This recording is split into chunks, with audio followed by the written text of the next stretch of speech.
Wood has been one of humanity's oldest and most trusted building materials, shaped into homes, ships, tools, and entire civilizations long before metal or concrete existed. Yet wood has always lived under a shadow, its vulnerability to rot.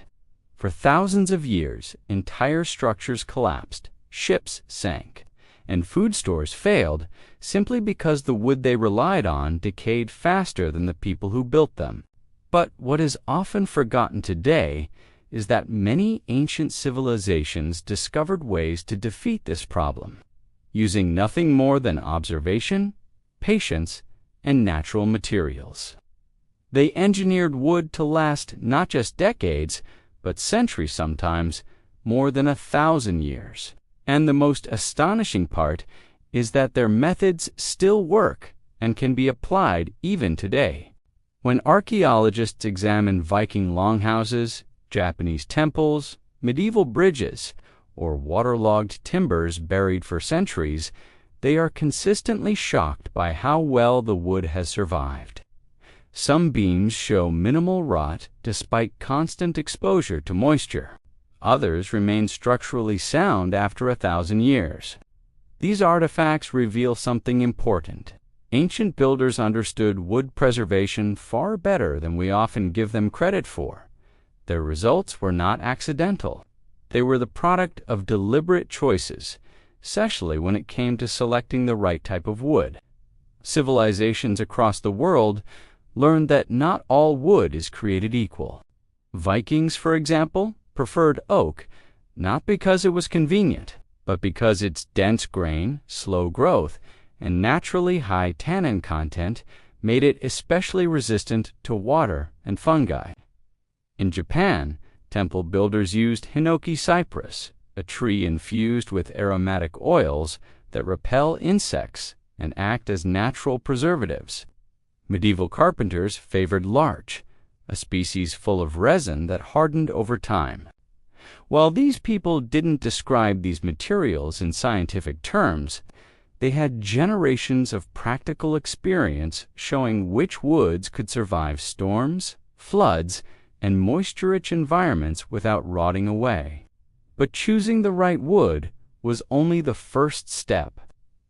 The real brilliance of ancient builders came from their methods of preparing the wood long before construction ever began. One of the most effective and historically widespread techniques was long-term soaking. Across Europe and Asia, timber was submerged in rivers, lakes, or flowing streams for weeks or even months. Instead of damaging the wood, the water acted almost like a natural purifier. It flushed out sugars and organic compounds that fungi feed on, while simultaneously allowing tannins and resins to migrate deeper into the fibers. When the wood eventually dried, it became more stable, more resistant to insects, and dramatically less susceptible to rot. In some cases, the soaking process even hardened the wood, making it ideal for beams, weapons, or ship planking. Once the wood had been stabilized, ancient builders finished the job with natural oils and resins that acted as high-performance sealants. Long before synthetic preservatives existed, people were using linseed oil, tung oil, pine tar, camphor oil, and heated tree resins to saturate the grain of planks and beams. Vikings coated their longships with thick layers of pine tar, creating a flexible yet waterproof shell that could withstand brutal ocean conditions. Japanese artisans applied multiple layers of lacquer and camphor oil to temple wood, essentially creating a living barrier that renewed itself over time.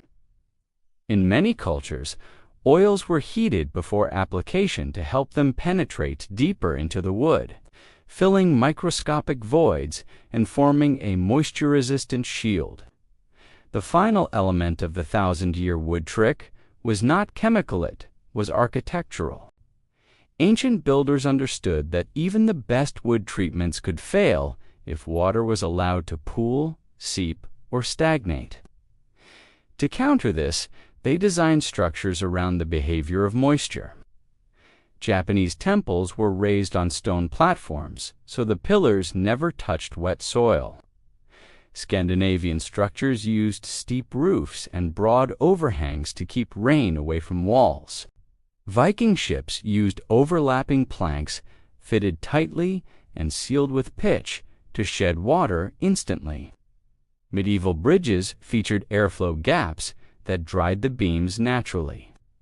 All of these design choices worked together with the wood's natural oils and stabilizing treatments, creating a holistic system that kept moisture under control and rot at bay. What's remarkable is that these ancient principles are still practical today. Modern survivalists and woodworkers can mimic the same techniques in surprisingly simple ways. Choosing hardwoods such as oak, cedar, teak, and larch immediately improves longevity. Soaking planks in water before use can stabilize them, just as it did for ancient shipbuilders. Applying natural oils linseed, tung, or pine, tar creates a moisture barrier that inhibits fungi and insects. And designing structures to promote airflow, shed water, and stay elevated above damp soil can extend their lifespan by decades. Even something as simple as stacking firewood off the ground in a ventilated area follows the exact same wisdom practiced hundreds of years ago. The more we study these ancient methods, the clearer it becomes that early builders were far more sophisticated than they are often portrayed.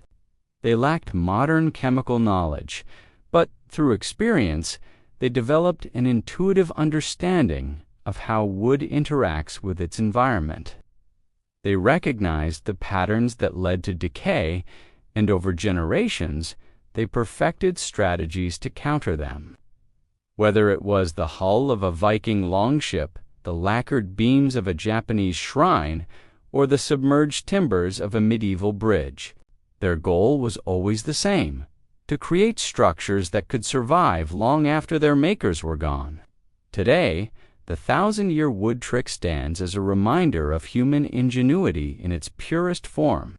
No factories, no synthetic preservatives, no industrial equipment, just knowledge, patience, and the natural properties of the materials themselves. By combining smart wood selection, natural preservation techniques, and careful moisture control, ancient civilizations achieved a level of durability that modern materials still struggle to match. For today's woodworkers, survivalists, historians, or anyone interested in long-lasting craftsmanship, these methods offer a powerful blueprint. They show that with the right approach, even simple timber can become a time-defying material capable of lasting for generations. And the best part is that the knowledge is still alive, waiting to be applied once again.